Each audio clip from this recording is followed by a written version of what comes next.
देश में शुरू हुआ नए अवसर, नए इंफ्रा का नया दौर।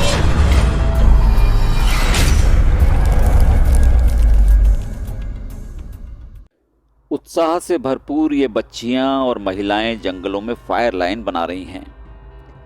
ये उत्तराखंड की वो महिलाएं और बच्चियां हैं जिनका मानना है कि जंगल हमारे हैं और हमको ही इन्हें बचाना है।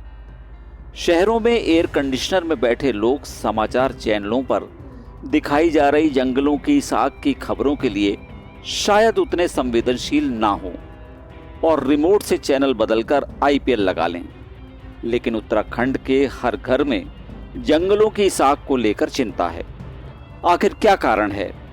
क्यों गर्मियों में जंगल सुलग जाते हैं?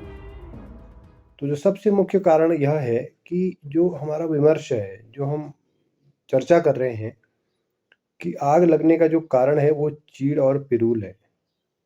इसी बात के मद्देनज़र, इसी बात के चारों ओर सारा विमर्श घूम रहा है कि आग लगने का मुख्य कारण चीड़ है और पिरूल है। जबकि हकीकत यह है कि उत्तराखंड के जंगलों में जो आग लग रही है, उसमें 100% मामलों में मानवीय हस्तक्षेप, आदमी की लापरवाही, आदमी का गैर जिम्मेदार रवैया वो जिम्मेदार है, जिसके कारण जंगलों में आग आरंभ हो रही है। और चीड़ और पिरूल की जहाँ तक बात है, वो उसी तरह से आग को फैलाने में सहायक सिद्ध हो रहा है जिस तरह से घास है या जिस तरह से चौड़ी पत्ती प्रजाति के और वृक्ष हैं। अब जो लोग चीड़ के बारे में दावा करते हैं कि जंगलों में आग लगने का मुख्य कारण चीड़ है, उनके सामने मैं 2-3 तथ्य सामने लाना चाहूँगा। पहला तथ्य यह है कि हल्द्वानी से जब आप नैनीताल की ओर जाते हैं, उस जंगल में चीड़ का एक भी वृक्ष नहीं है। इसी तरह से जब आप वाया भीमताल ऊपर की ओर बढ़ते हैं पहाड़ की ओर, तो उस जंगल में भी चीड़ का एक वृक्ष नहीं है। इसी प्रकार मुनस्यारी के बुग्याल, जहाँ चीड़ का कोई वृक्ष नहीं है, वहाँ भी जंगलों में हर साल आग लग रही है। तो अब यहाँ पर आप किसको दोषी ठहराएंगे जहाँ चीड़ है ही नहीं? तो ये जो विमर्श है, इसको सही करने की दिशा ज़रूरत है।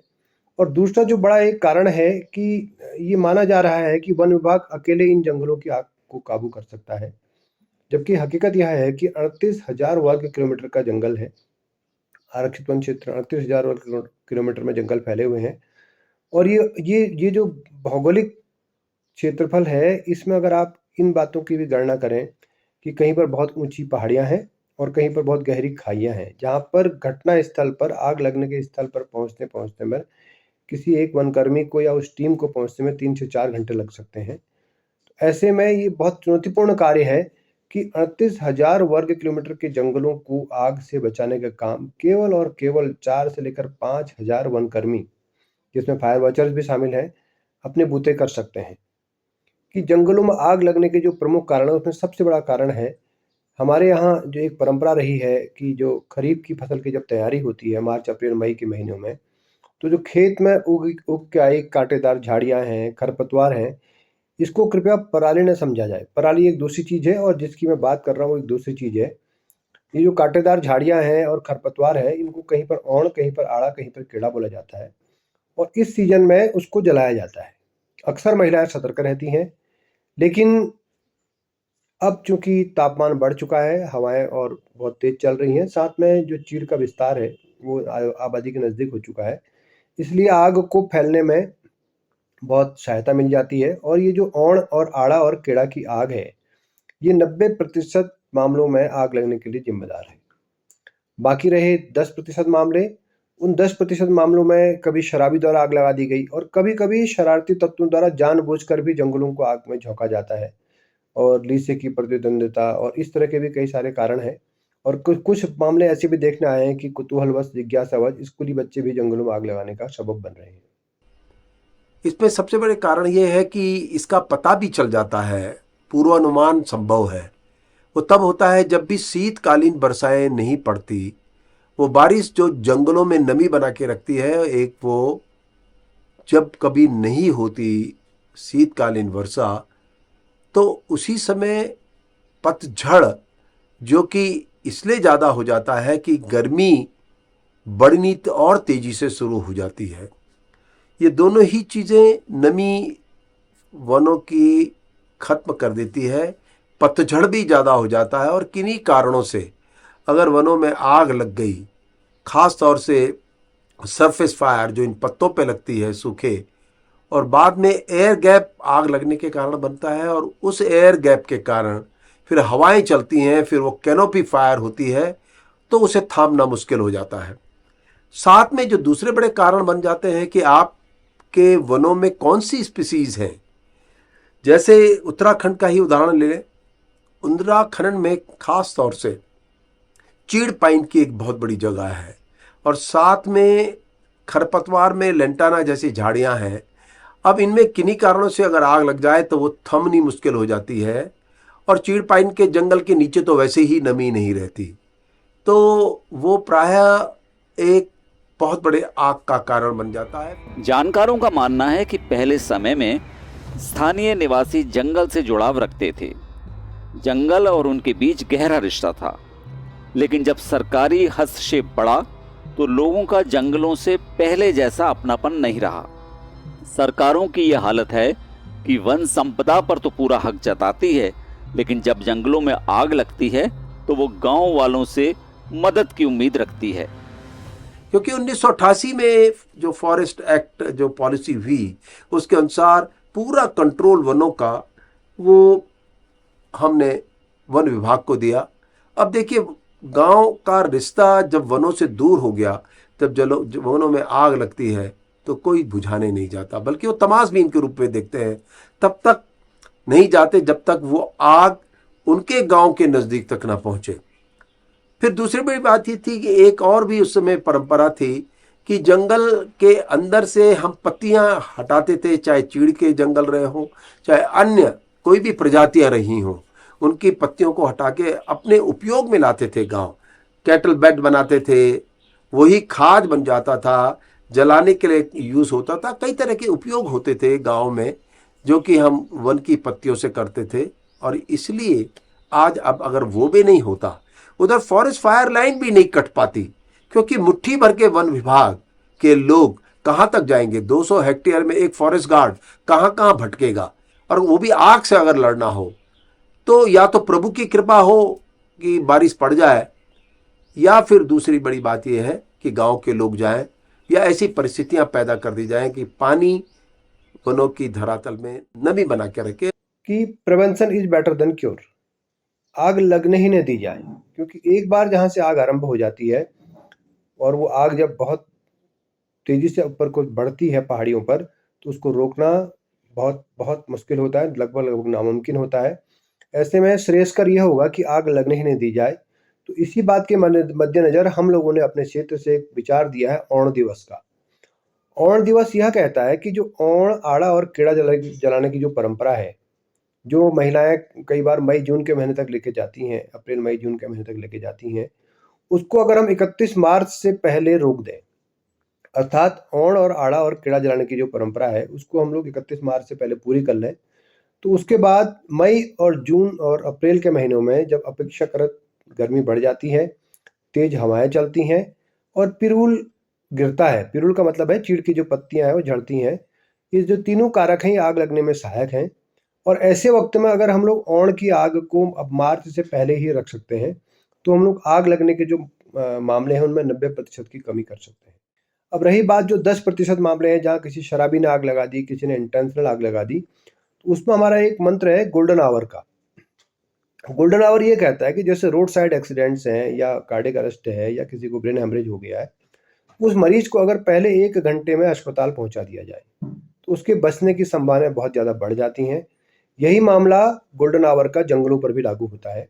यदि पहले 1 घंटे में किसी स्थान पर आग को कोई बुझाना आरंभ कर दे, तो आग से न केवल नुकसान बच जाता है, बल्कि आग को काबू करने की जो संभावना है बहुत हद तक बढ़ जाती है।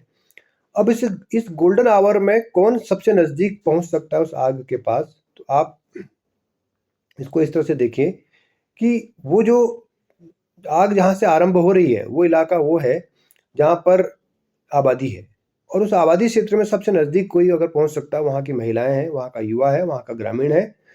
तो हमारा सरकार से इस बारे में निवेदन है कि जन सहभागिता सुनिश्चित की जाए। जन सहभागिता सुनिश्चित करने का अर्थ है कि हर गांव में एक ग्राम वनाग्नि समिति हो। इस ग्राम वनाग्नि समिति में ग्राम प्रधान हों, सरपंच हों, उसके अलावा जो महिला मंगल दल है वो हों, साथ में जो फील्ड कर्मचारी हैं। जंगलों में आग लगने की दुर्घटनाएं ना हो, इसके लिए सभी विशेषज्ञों की सबसे बड़ी राय तो ये है कि बरसाती पानी को इकट्ठा किया जाए। जल छिद्र पूरे जंगल में बनाने चाहिए ताकि नमी का एक स्तर बना रहे। कि हम आखिर कैसे एक वनों की आग से मुक्त हो सकते हैं, तो एक पहला तो बड़ा यही है कि अगर ये मान के चले जाएं कि अगर वनों की आग जब भी लगती है तो हम क्या करते हैं। वो दुनिया हो चाहे अपना देश हो, हम पानी से ही आग को बुझाते हैं।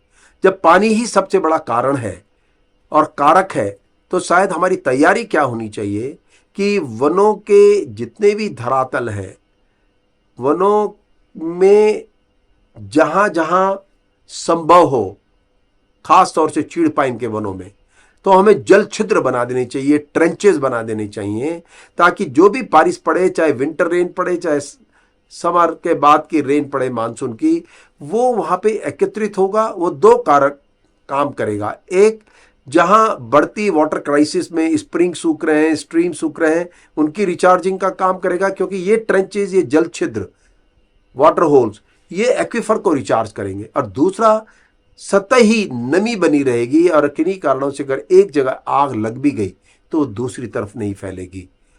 और दूसरी चीज है वन विभाग का पुनर्गठन हो। देखिए, एक ये 1,500-2 हजार जो वन बिट अधिकारी हैं, जो वन विभाग के रीढ़ की हड्डी हैं, जिनके बूते पूरे 38,000 वर्ग किलोमीटर की जंगलों की रक्षा का गुरुतर उत्तरदायित्व दिया गया है, इन लोगों के बूते की बात नहीं है कि ये लोग इतने दुर्गम भौगोलिक परिस्थिति वाले राज्य में जंगलों की रक्षा कर सके। ऐसे में उचित होगा कि जहां 600 से 800 हेक्टेयर की एक एक बीट है और एक बीट में एक ही वन बीट अधिकारी है, यहाँ पर बीटों के आकार को छोटा किया जाए और प्रत्येक बीट में कम से कम 2 वन बीट अधिकारी हों। ये बात इसलिए कही जा रही है क्योंकि वन विभाग के जो इस फील्ड लेवल के जो कर्मचारी हैं, इनके ऊपर काम का बहुत ज्यादा दबाव है। कहीं वन्य जीव सुरक्षा है, कहीं मानव वन्य जीव संघर्ष है, कहीं पर आपका सड़कें बननी है, उनका संरेखण है।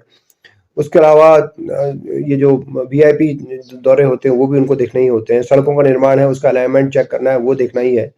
और साथ में जंगलों की सुरक्षा की गश्त है। ग्राउंड लेवल पर काम करने वाले इन विशेषज्ञों का मानना है कि सरकारी तंत्र बगैर जनता के सहयोग के केवल अपने दम पर आग लगने की दुर्घटनाएं नहीं रोक सकता। उसको जनता को साथ लेकर चलना होगा। जनता को प्रोत्साहन राशि, बीमा सुरक्षा आदि जैसी सुविधाएं भी देनी होंगी। ऐसे में सरकार को चाहिए कि जितनी भी ग्राम वनाग्नि समितियां गठित की जाएं, उनको सबसे पहले सुसज्जित करे उनके हथियारों से, औजारों से, और उनको आवश्यक साजो सामान वो दिया जाए, जैसे कि पिरुल साफ करने का रेक है, उसके अलावा हेडलैम्प्स हैं, पानी की बोतलें हैं, और भी जो आवश्यकता है वो उसकी पूर्ति की जाए। और इनके साथ एक बहुत बड़ी चीज और है कि उनको इंश्योरेंस दिया जाए, बीमा दिया जाए। उनको राज्य गठन के बाद बहुत कम मामले इस तरह के सामने आए जहां पर आग बुझाते समय किसी की डेथ हो गई हो, लेकिन फिर भी खतरा बना रहता है आग बुझाते समय।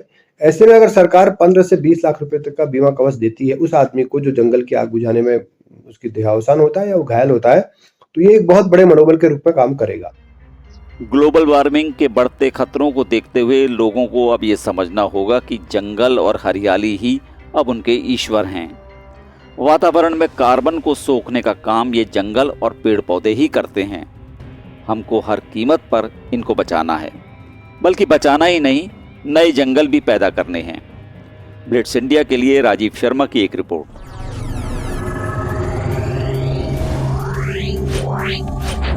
Meow.